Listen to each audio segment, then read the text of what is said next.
వేసవిలో ప్రజల దాహర్తి తీర్చేందుకు చలివేంద్రం ఏర్పాటు చేయడం అభినందనీయమని Proddatur 3 town CI Ramanjaneyudu RTO Murali Naik పేర్కొన్నారు. ప్రొద్దుటూరు పాత బస్టాండ్లోని taxi stand owners and driver association ఆధ్వర్యంలో ఏర్పాటు చేసిన చలివేంద్రాన్ని 3 టౌన్ సిఐ ఆర్టీఓ ప్రారంభించారు. ఈ సందర్భంగా సిఐ రామాంజనేయుడు మాట్లాడుతూ taxi stand owners and drivers సహకారంతో పాత బస్టాండ్లో చలివేంద్రం ఏర్పాటు చేసి ప్రజల దాహం తీర్చడం సంతోషకరమని అన్నారు. ఈ సందర్భంగా అసోసియేషన్ సిబ్బందిని వారు అభినందించారు. ఈ కార్యక్రమంలో టాక్సీ ఓనర్లు, డ్రైవర్లు తదితరులు పాల్గొన్నారు.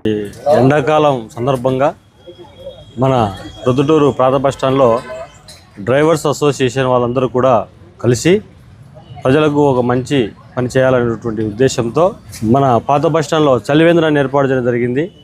ఇక్కడికి వచ్చేటువంటి సుదూర ప్రయాణికులకు, తర్వాత ఎండకు అలసిపోయినటువంటి వారికి దాహార్తిని తీర్చేటువంటి ఒక మంచి కార్యక్రమాన్ని మన డ్రైవర్స్ అసోసియేషన్ వాళ్ళు ప్రారంభించడం చాలా శుభపరిణామం.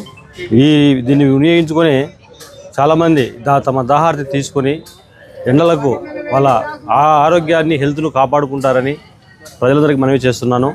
ఇటువంటి మంచి కార్యక్రమాలు మన ప్రొద్దుటూరు పట్టణమంతా ప్రారంభించి ప్రజలకు సహకారంగా ఉంటే చాలా అది మంచి పని. దీన్ని ప్రజలందరూ వినియోగించుకోవాలని కోరుతున్నాము. ఈ సందర్భంగా మన ఆర్టీఓ సారు ఇక్కడికి వచ్చి ఈ చలివేంద్రాన్ని ప్రారంభించడం, ఈ అవకాశం ఇచ్చినటువంటి డ్రైవర్స్ అసోసియేషన్ అందరికీ కూడా మేము స్పెషల్గా థ్యాంక్స్ చెప్పుకుంటున్నాము.